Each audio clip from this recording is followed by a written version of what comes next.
Good evening, everyone. We'd like to call this Court of Common Council public comment meeting to order for today, September 14th, 2020. And we'd like to thank everyone for joining in at our regularly scheduled City Council meeting public comment. And we have a speaking order for tonight.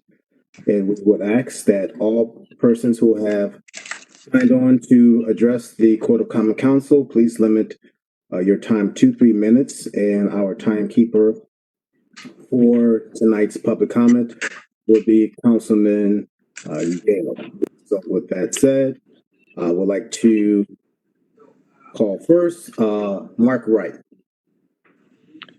Thank you. I am Mark Wright from Avon, Connecticut. And I'm honored to be speaking to the Hartford Court of Common Council tonight. Thank you. I've had the Hartford Current delivered to my doorstep just about every day of my life. My parents read it to me. I learned to read using the Current. I delivered the Hartford Current, and that's my happy history of with the Current. But today we find ourselves at a scary point in time, facing existential risks with a newspaper that's teetering on the brink. It's a period of lies, disinformation, manipulation, alternative facts, foreign disruption of our electoral process, all of which seek to splinter and divide people. But those are people desperate for the truth. We need the print media and the Hartford Current more than ever today. Legitimate newspapers have always produced the journalism that does the most to inform public debate and to hold those in power accountable. Newspapers remain at the core of the country's information ecology, serving as the major source for original reporting on problems, corruption, and policy debates. This coverage informs and shapes broader discussions on TV news, social media, and in our daily conversations. We're in a period of multiple crises: public health, racial, social, environmental, and others. In troubled times, people coalesce around and seek information and comfort from people and institutions they trust. More than anything, they want the truth. Sadly, today, we don't look to the House or the Senate, and certainly not to the President. We want to know which way the wind blows. We pick up the Current or some other newspaper. How are we going to get through this? Are we going to have a constitutional crisis in November? Well, newspapers don't give us all the answers. What they do give us is the information to make informed decisions. At the state and local level, the needs and goals are less lofty and more pragmatic, but still critical to living a full, well-informed life. Restaurant and movie reviews, adventures for the kids, high school sports reporting. Without newspapers, without the Current, people are less informed about everyday things, large and small. How do you vote without news coverage of the candidates, their positions and performance? All this and more hangs in the balance. The Current and newspapers everywhere face a looming disaster, and we and our democracy an even greater one. I strongly encourage the Council to support the resolution before it tonight and to use it as a starting point to, 1, learn the intentions of Haldane Capital as relate to the Hartford Current and the Tribune papers in general. 2, seek to prevent them from further damaging the Current. 3, start the discussion about the importance of the Current to the region and state. And 4, seek alternative ownership and structure for the Hartford Current. Thank you very much. Thank you, sir. We appreciate your comments. Next on the list, we have Joanna Lavina.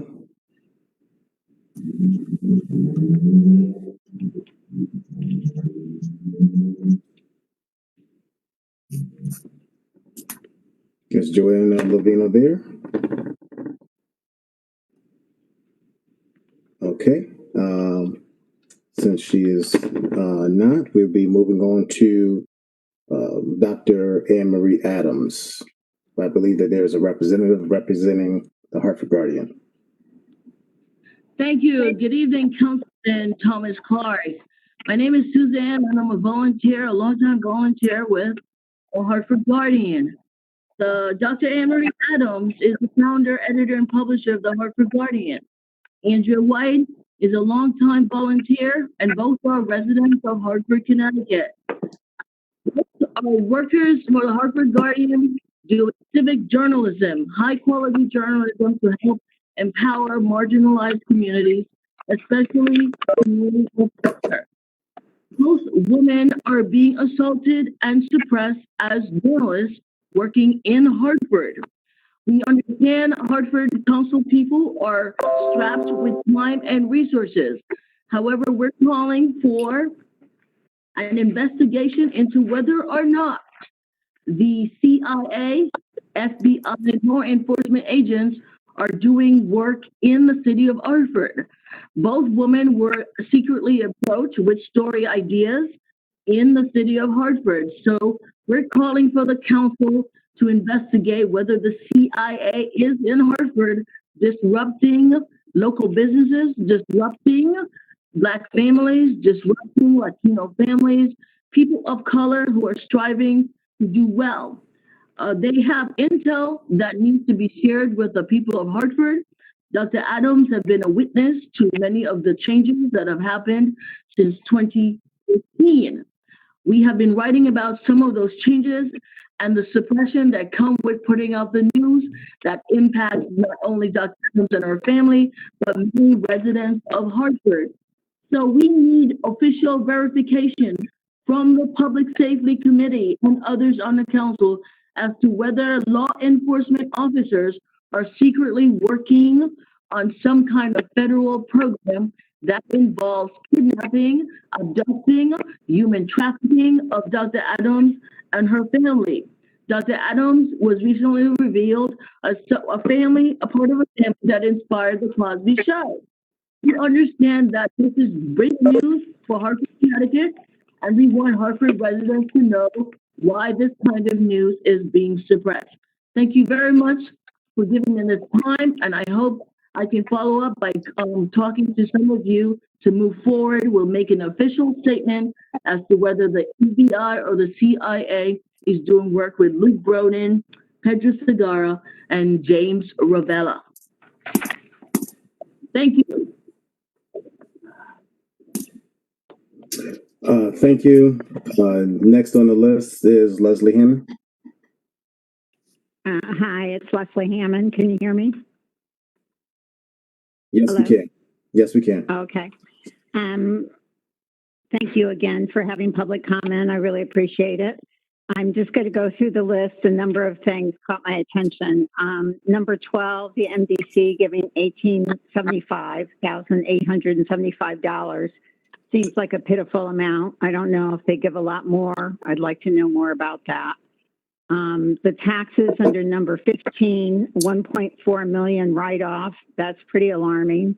Love to know more about that. Is that typical?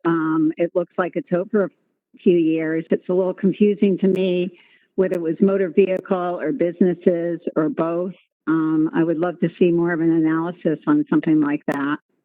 Number 21, police accountability. I'm still confused on what that board's going to do. So I hope that you all make a point of letting us know what they're doing versus what the Police Civilian Review Board's doing. Number 23, yes, definitely. We need a paper that has reporters that don't get furloughed every 5 seconds.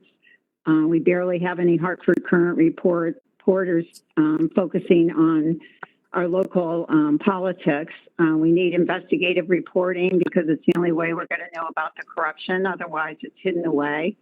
So I really feel strongly we need a paper that is locally owned that really can help us here in Hartford. Number 32, residency. I mean, we just keep talking and talking and talking about it, and I can see the mayor is determined to make it happen. My comment on that is we just play so many games with people staying at women's clubs or whatever else they're doing. You know, even Thody, God knows where he is half the time. So it's just a continual thing that we struggle with, but it seems the mayor's determined to get that passed. Number 37, the Indigenous people being celebrated in October, definitely. I'm just wondering who's going to coordinate it and how are we going to make it happen and who's going to do what. Number 35 with Thody, I understand he's being interviewed tomorrow with internal audit. It's taken a while for them to be able to meet with him. So yes, he should have been suspended right away. And I'm really disappointed on, how much nobody has really been paying attention to that, because it's very concerning that he had that accident without a lot of information about what really happened. And number 42, with the ordinance of having a brief statement, 2 to 3 sentence statement about any ordinances, I think that's kind of a slam dunk. Like, that should be done, because I know for me it's really confusing sometimes to know what these ordinances are all about. So thank you very much for your time. I did it. Thanks, John. Thank you very much for your comments. Next up, we have Violet Haldane. Yes, hi, this is Haldane. Can you hear me? Yes, we can. Okay, I work with an organization called Advocacy to Legacy, where we educate individuals, families, and communities how to advocate for themselves and engage in their community decisions. Each summer, we work with middle and high school students, and they choose a project. This year, they chose to work on the Crown Act. The Crown Act, which stands for Create a Respectful and Open World for Natural Hair, is a law that would prohibit race-based hair discrimination, which is the denial of employment and educational opportunities because of hair texture or protective hairstyles, including braids, locks, twists, or Bantu knots. The Crown Act was first introduced and signed into law in California in 2019. It's the first bill in American history to ban hair discrimination. California, New York, New Jersey, Virginia, Colorado, Washington have already passed it. It was introduced into Connecticut House Bill 5388 in February of this year. The statement of purpose was to prohibit discrimination on the basis of ethnic hairstyles historically associated with race by adopting what's commonly referred to as the Crown Act. However, it is on hold. Public hearings were held in March, but before it came up for a vote, the government was shut down due to the coronavirus pandemic. I do not know when it will be brought forth again at the state level. I guess when the state opens. We are asking your support of this resolution and that it becomes law in Hartford.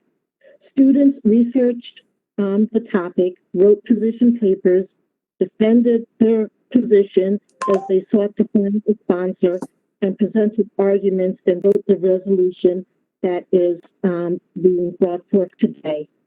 We are trying to teach our youth that they can impact their communities by being engaged and active. So we are asking that you pass this resolution for the Crown Act. Thank you. Thank you very much for your comments. Next on our list is Tiana Taylor.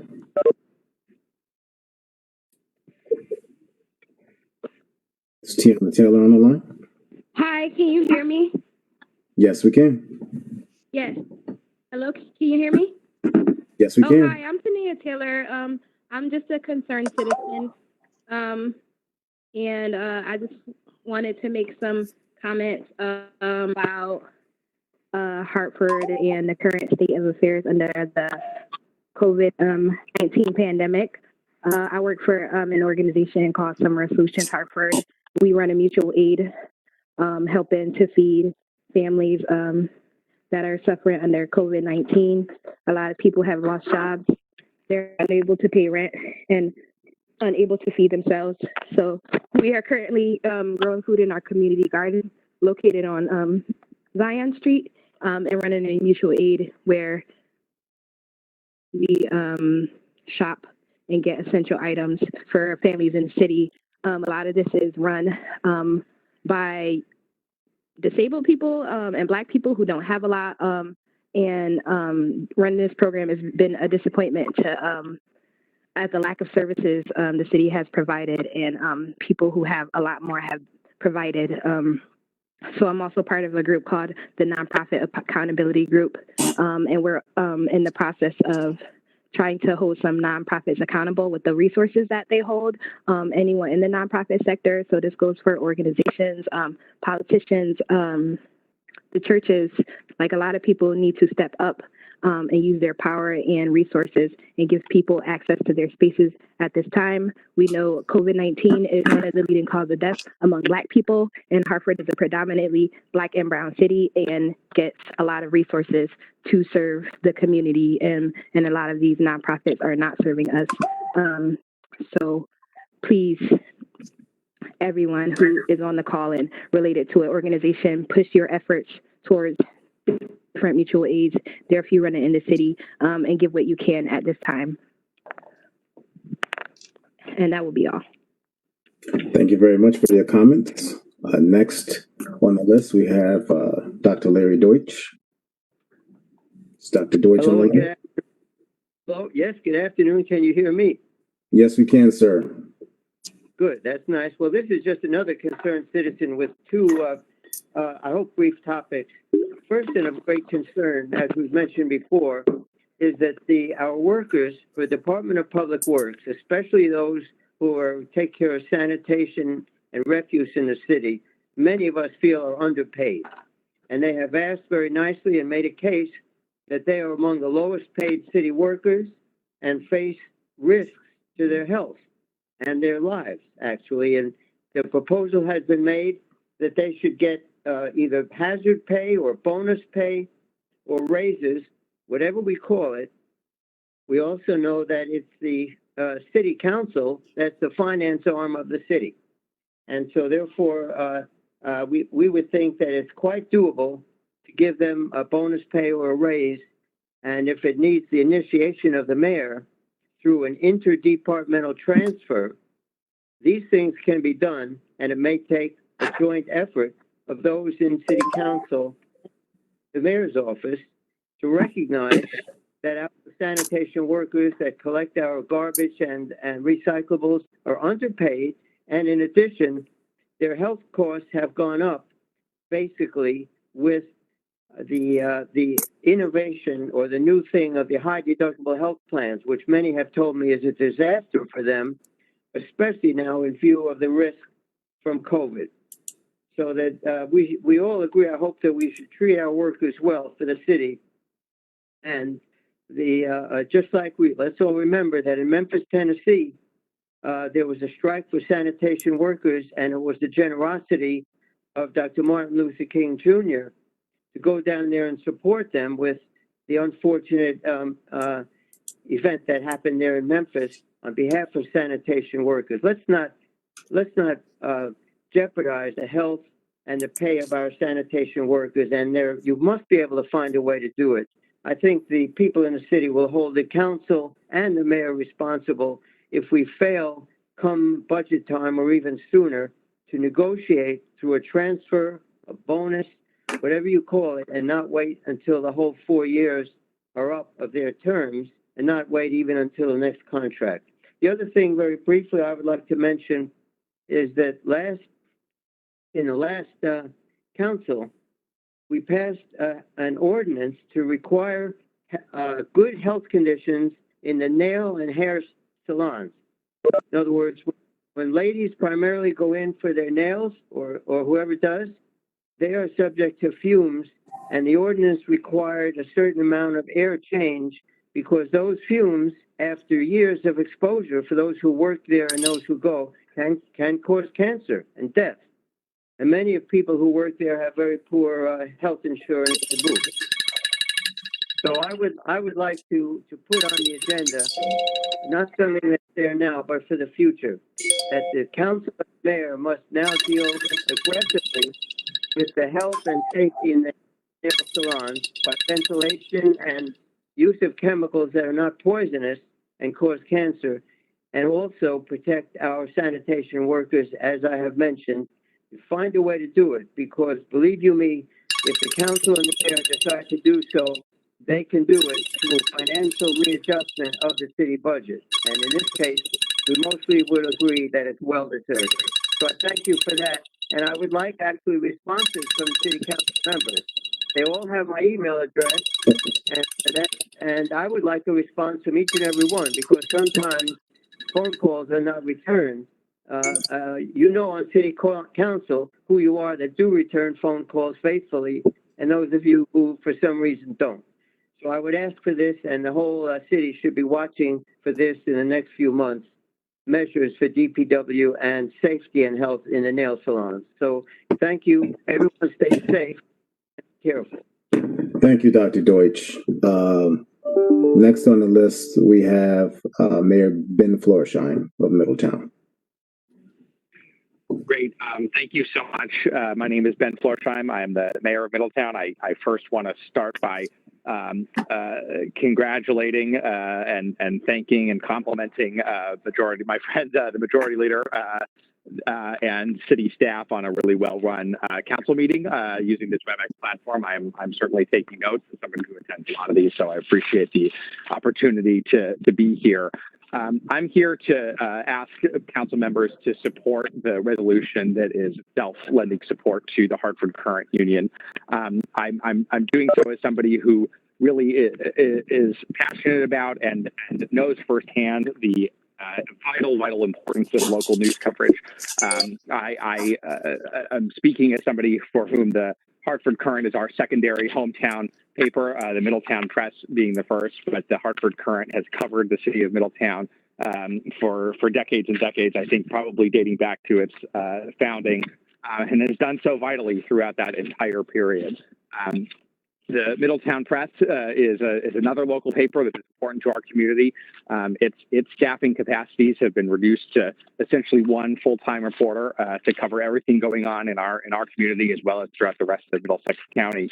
The Hartford Current has been cut back and reduced over the years in similar fashion. And something that I just find incredibly tragic is that half of what I know about Middletown city government, about politics in the community that I now govern, I learned from old news clips from the Hartford Current when there was aggressive, on the ground, dedicated political and government and community reporting, dedicated to this community and all sorts of other communities, Hartford and beyond, throughout all of central Connecticut. Beat reporters for government, for politics, for community events, for culture, for arts, for economic updates, and that simply doesn't exist anymore. And we have great reporters working at the Current and at the Middletown Press right now, but the resources have been cut back so much over time. There is nothing resembling the kind of in-depth, serious reporting going on today for lack of resources on the part of companies like Haldane Capital, which sounds like a villainous company from a Disney movie or something like that. It's completely on the nose. And it has outlined plans for the Hartford Current that would be devastating to local government and to local journalism. So I really want to urge everybody to support, for my community's sake, for yours, and for the entire state, the work the union at the Hartford Current is doing, and to support the resolution before you this evening. Thank you so much for the opportunity, and I know how difficult and thankless your jobs all are, so thank you very much for your service to your community. Thank you, Mayor Florenstein, and for the work that you're doing in the city of Middletown. Next on our list is John Board. Good evening, Mayor Bronin, Majority Leader Clerk, and members of the Court of Common Council. First and foremost, thanks. I want to second what Mayor Florenstein was saying, as someone who's been involved in local government for over a decade, going on 15 years. This has to be one of the most organized public comment sessions I've seen in a while. So kudos to the Hartford Council there. Like I was saying, my name is John Boyd. I currently serve as chairman of New Britain Pride, which is the city's LGBTQ+ outreach organization. Tonight, I'm coming before you in my individual capacity to speak on item number 6, which is Mayor Bronin's resolution to formally encourage Congress to adopt the Equality Act. Here's pretty much a concise overview of what the Equality Act is. It's a bill in Congress that would amend the Civil Rights Act of 1964 to prohibit discrimination on the basis of sexual orientation and gender identity in employment, housing, public accommodations, public education, federal funding credit, and the jury system. While this past June's ruling in Bostock versus Clayton County said that the Civil Rights Act protects sexual orientation, gender identity, and matters of employment, the other areas remain undefined at this point. While Bostock was a good step in the right direction, there's obviously more that we need to do. So this national effort has actually been bipartisan, with members of Congress like Republican Elise Stefanik and Democrat Alexandria Ocasio-Cortez joining together. There's wide and broad bipartisan consensus for this legislation. I will say, if Hartford does decide to adopt this resolution this evening, you'll become the 7th municipality to join this statewide movement. We hope to have all 169 municipalities sign on, have 100 hopefully before Inauguration Day. And I know that I see Sen Anwar is on, as well as other members of statewide leadership. We're going to try to get the state to actually endorse the Equality Act next legislative session as well. With that, I'm here as a resource for the members of the Court of the Common Council. If you have any questions or concerns, join the meeting. And I once again want to thank Mayor Bronin for collaborating with me on this project. And once again, thank you and have a good meeting. Thank you, sir, for your comments. Next, we have on our list Senator Anwar. Thank you so much, Honorable Chairman Clark and honorable members of the Court of the Common Council. I'm Saud Anwar. I have served as a former council member and a former mayor in South Windsor, and I'm currently serving as state senator for the 3rd Senatorial District. I am here in front of you virtually to speak in support of the people who work at Hartford Courant and who don't own Hartford Courant, but intellectually they own Hartford Courant. This is the oldest continuously printed newspaper in the country, and it is considered a gold standard for a lot of people in what can be trusted. What we are lacking right now is trust in media. Hartford Courant has given us a few gifts. One of those gifts is some of the finest journalists on the planet have been a part of Hartford Courant. And in these critical times, now my other hat I wear is that of a critical care doctor. I have seen people die because of misinformation. So truth in journalism is equal to life going forward, and also life of individuals, but life collectively of our communities, because wrong information, fake news is causing people to not love and respect each other as they should, and they have to.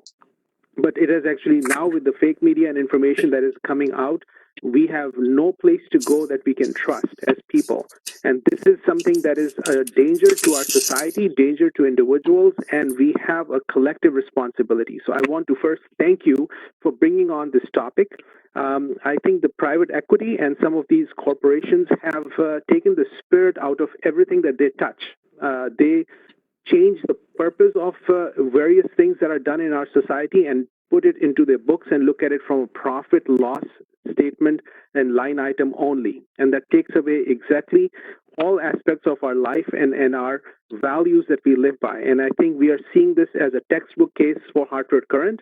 We have to intervene, because this is not about profit and loss. It is about lives lost. It is about lives saved. And we have a responsibility, and we have to have journalists we can trust. We have to have a newspaper we can trust, and that depends on your efforts and your leadership. And I cannot thank you enough for showing the leadership that you have, and you continue to do so.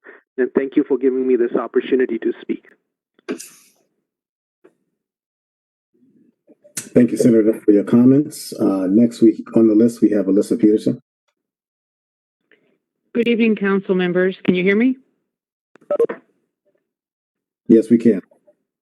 Okay, thank you. I have concerns regarding items number 2, 4, 5, 7, and 8. Those are all regarding grant money coming into the city of Hartford for alleged COVID and health-related reasons. I'm concerned as to the appropriation of these funds, and I'll be asking the Internal Audit Commission to assess such grant funds as to how they were appropriated and if they were actually used. This council should pay particular attention as to how the mayor and his staff are using these funds. As regards item number 21, the Police Accountability Review Board, I mean no disrespect to the people whose names have been put forth as members. However, the proper legal venue to go through as far as meaningful changes to policies and oversight involving the Hartford Police Department is through the 40-year-old federal Cintron degree and the federal magistrate assigned to this. This police review board is a publicity stunt that was put forth by certain council people and should be dealt with accordingly. Over the next month, I am hoping that the council will see this review board for what it is, a publicity stunt, and take appropriate action to rescind it and instead reconstitute the Cintron Negotiation Committee. There is such history and so much work already done as far as this federal decree that should not be ignored, but should be revisited.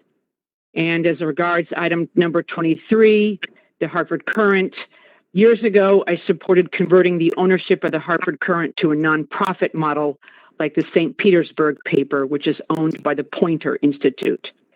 This item shouldn't be explored or researched by the City Council, but should be explored instead by people like Mark Wright, the prior speaker, who was the head of a private investment fund in conjunction with the Hartford Foundation or other similar foundations. A nonprofit model is and has always been the appropriate solution for the Hartford Courant. Thank you and have a good evening.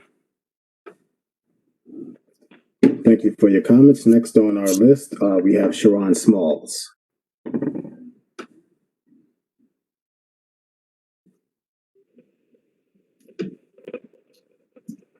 Is Sharon on the line?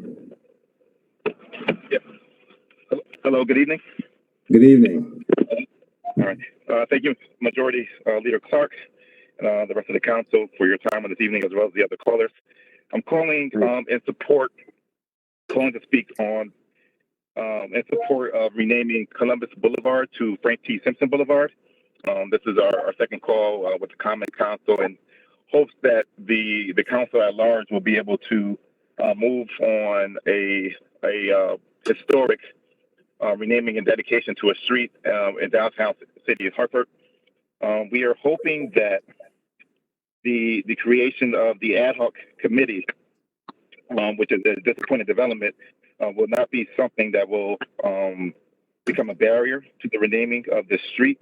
The renaming of it and the impetus behind it is that we are looking to take a piece of Hartford and dedicate it to someone who is a worthy native of Hartford, who's dedicated his life and his work to establishing social justice and rights, not only for the city of Hartford, but the work that Dr. Frank T. Simpson has done has served all of Connecticut.